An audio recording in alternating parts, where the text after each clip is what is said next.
welcome to another Wolftime gaming video. Today I'm going to be painting Obi-Wan Kenobi for Star Wars Legion. Before we go any further, make sure you hit that subscribe button, but we're going to be turning him from this into this. It's a fantastic looking miniature, great sculpt from the guys over at FFG. Before we get started on the painting though, as usual, let's get the kettle on.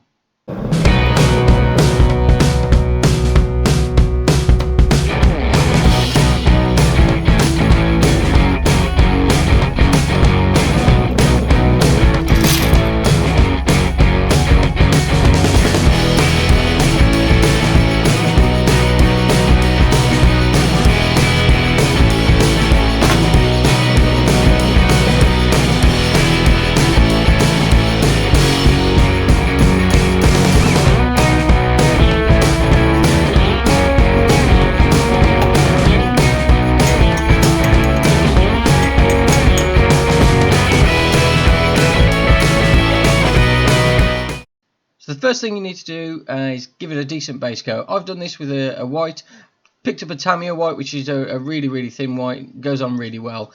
So you spray the mini and then you can start painting. In this instance I've actually started with the eyes. Now eyes are really difficult, and I'll take you through that a little bit step by step. So first thing you want to do is paint the black areas of the eyes. So essentially you draw a line from the bridge of the nose to the outside of the eyes, and that's the first step.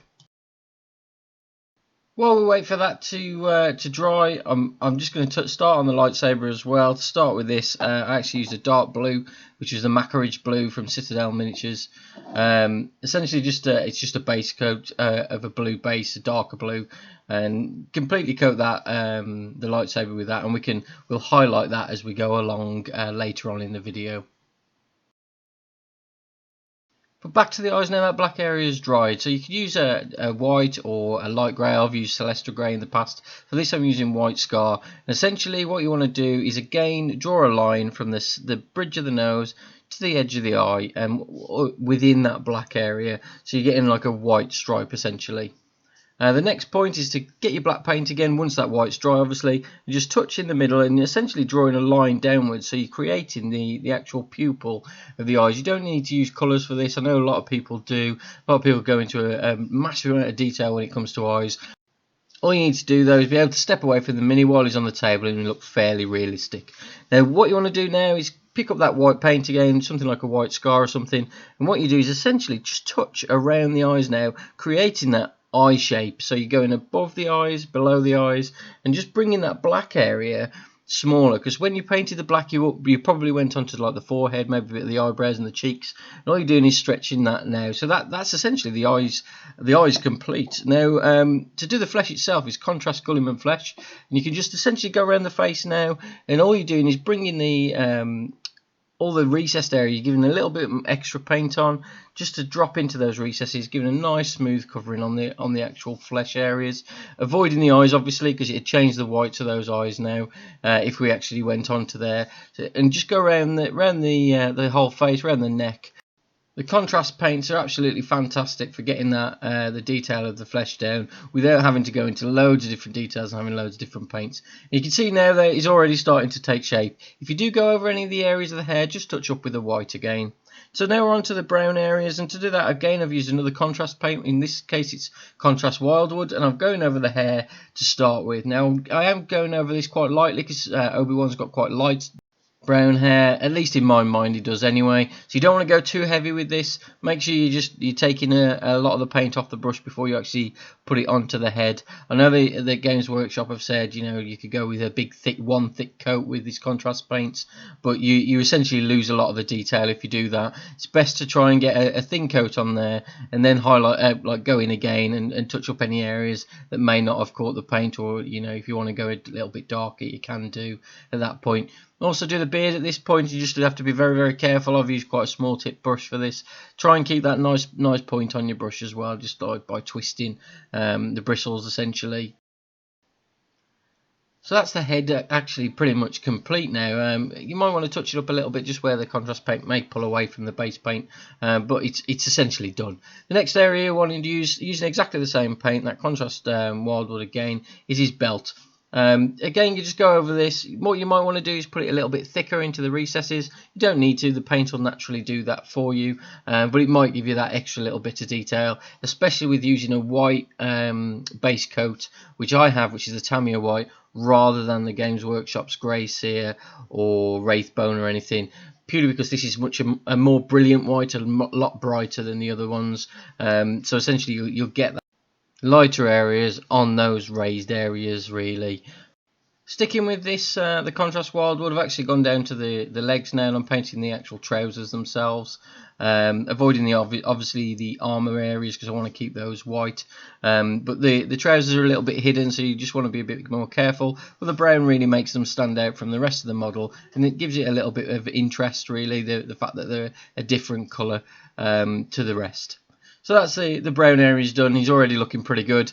The next areas really is the darker black areas, which are all like the recesses of the armour, his underarms, his undershirt as well. I could have done that the same colour as the trousers, but again I wanted it to stand out, so I've gone with the black for that. And the black I'm using is Corvus black as well, which has got like a bluey grey tinge rather than it being a complete matte black, so it's quite a nice black to use because you don't really need to highlight it. I haven't got any of the contrast black paint, but so I may have used that if I've got some.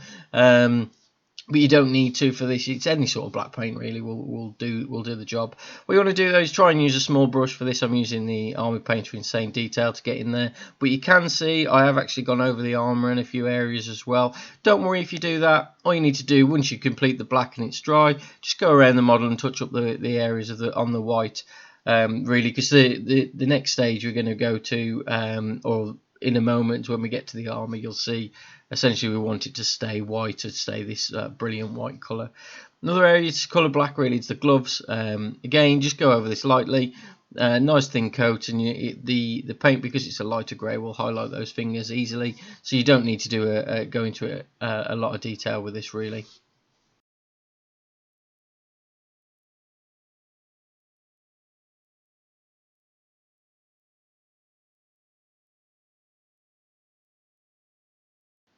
So the next stage is the robes. He's already looking pretty fantastic. You can see the face is looking really good now. It's all dried nicely. But the robes areas, I'm using Contrast Skeleton Horde. This is the same paint I actually use on the B1 Battle Droids. If you've watched that video, if you haven't, make sure you go and check it out after you've watched this one. It's a nice and easy paint scheme, and it's so quick to get them painted up. You can get an army on the table in no time. But back to Obi-Wan anyway. This is a great colour to actually use for the robes. It's a really nice shade and paint. It goes on so easy, and it's great to pick out all those details, especially using it on such a high gloss white undercoat as well. This goes on really nicely, as I was saying, but what you want to make sure is you get complete coverage on this. You can see I'm having to revisit a few of those areas as I'm going around the model, just to make sure it hasn't pulled away completely.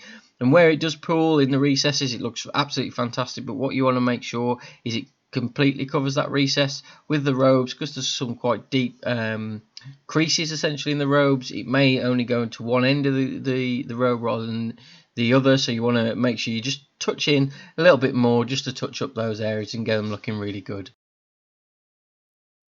So now we're back onto the lightsaber, and the next colour I'm using is Altdorf Guard Blue, which is another Citadel paint, a layer paint. But all we're going to do now is paint it from, maybe a centimetre the other side of his head from the actual lightsaber itself to the end, just giving it a nice coverage of the blue, and to highlight, make it look like essentially it's highlighting towards the end. Doesn't give an amazing glow effect, but it looks good enough for the tabletop. Next paint I'm using is Leadbelcher. It's always my go-to for any silver areas, and essentially this is to paint the actual lightsaber itself. Again, you don't need to go into a massive amount of detail. I'll show you why in a second. But essentially just coat the lightsaber itself with silver, so you've got a complete silver actual handle area for the lightsaber itself. So the next paint we're going to be using is a Nuln Oil. This is an actual shade, similar sort of idea to the contrast paints. However, in this instance, it doesn't change the colour, but darkens it down slightly, but drops into the recesses to give it a natural shade. Now, what you want to do is take your time around the actual white areas of the armour itself, concentrating on the recesses, and what it'll do is drop straight into the recesses areas and give you really nice highlights.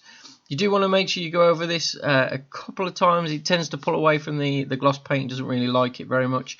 But after like you've put it on, give it a second, go over it again. It sticks to it really, really nicely. Only give it a second though. Don't let it dry it completely, as it'll double coat those areas, and that's not what we want to do. That's not the effect we're looking for. You see, just slowly go around the model with the actual paint itself, concentrating on those areas. Make sure you cover all of the white areas though. Don't leave any of the white areas, because they'll be really, really obvious. But you can already see on the legs there where it started to dry, and essentially it's gone like an off-white grey colour. But it looks really, really good. I think it's better than the white personally. I can't imagine the armour would stay white for very long on the battlefield anyway. So it looks quite nice. It's a bit dirty, a bit more like they've been in a fight. But again, really do want to reiterate: don't put it on too thickly, because it'll essentially go too dark, and it's really quite difficult to pull that back. While we're doing this as well, you want to go around the lightsaber. And that what the Nuln Oil will do with the silver on the lightsaber as well will again dip into the recesses, giving you a natural dark and shaded area, so you don't have to actually add any more detail. You can also just touch around the actual dark blue area of the lightsaber, which will darken it down even more and make it look really, really good. And so what you'll get is a dark area towards the hilt of the lightsaber to the lighter area towards the end, which will look absolutely fantastic. So now we're on to one of the final details of the model, which is the base itself. For this I've just used technical paint, Martian Ironearth. It's a great paint, really gloopy, but stick it on there, put it on really, really thick, try and get a complete coverage on the base. If you try and paint this onto the base, it'll get spread out and you'll see the black through the bottom. Don't do that, put it on really, really thick. And I know this is very different from what you used to, but you can see how thick I'm putting it on there. But you end up with it looking absolutely fantastic. And there we have it. It's cracked really, really nicely, looks absolutely amazing, gives it a real dried out feel, making it look more realistic. And the model's looking absolutely amazing. All those contrast paints have worked really, really well together. I've not had to do a lot of work to this, put it together really, really fast. I think it's going to look absolutely fantastic on the tabletop.